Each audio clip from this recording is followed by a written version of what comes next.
You've changed things. The job maybe, the relationship, possibly the city, and yet something keeps feeling the same. Not the details, those are different. The ceiling, the pattern of how things tend to go.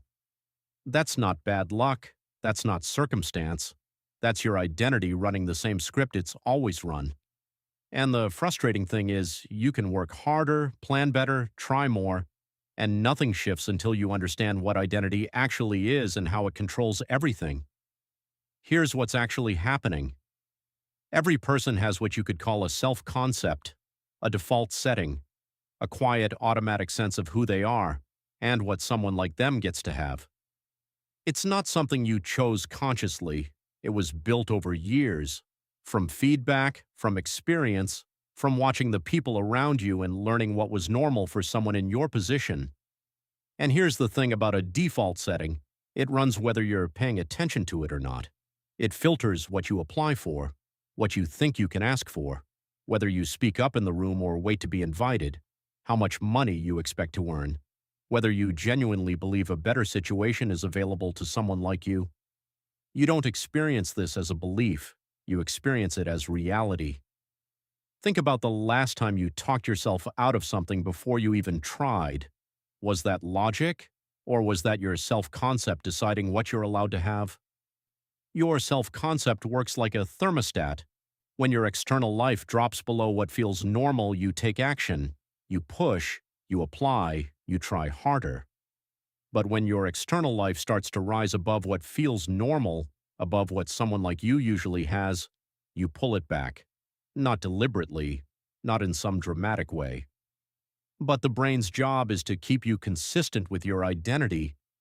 Anything that feels too different from who you believe you are creates internal discomfort, so you find reasons it won't work.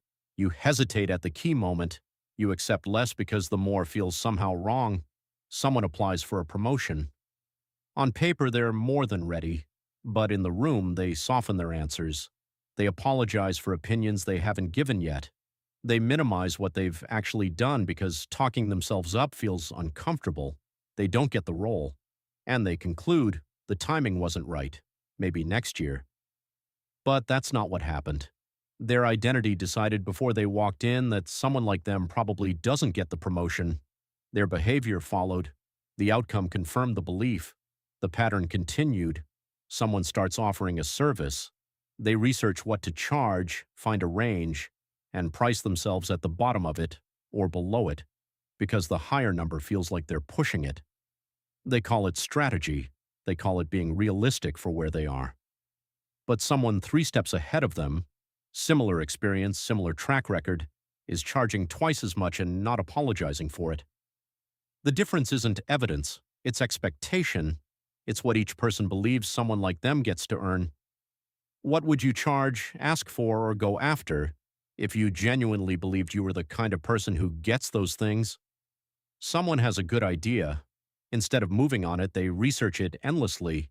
They tell themselves they need more information, more preparation, more certainty before they can start. What they're actually doing is waiting until the idea feels comfortable, until it feels like something someone like them would do. The waiting isn't caution, it's the identity keeping things familiar. Here's what the pattern actually costs, not just the promotion they didn't go for, not just the money they left on the table.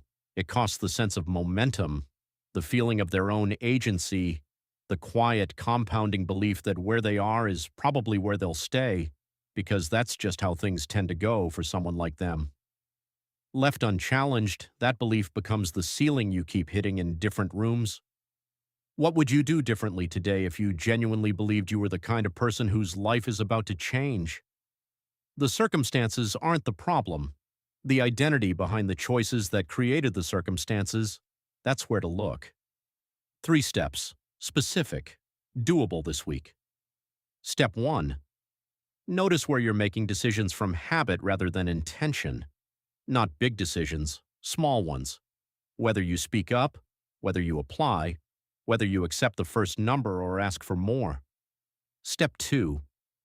Each time you catch it, ask yourself, is this what I actually want, or is this what feels normal for someone like me? Step 3. Write down one thing you talked yourself out of in the last 30 days. Not because you were unqualified, because it didn't feel like something you're allowed to have. That's the list your identity has been running quietly in the background. Seeing it is the first shift. Run this for 7 days. Not to fix anything yet, just to see the pattern clearly. The next episode goes one level deeper because there's a part of your identity you're not fully aware of, a hidden layer that's been controlling your results without you realizing it. That's what we're looking at next.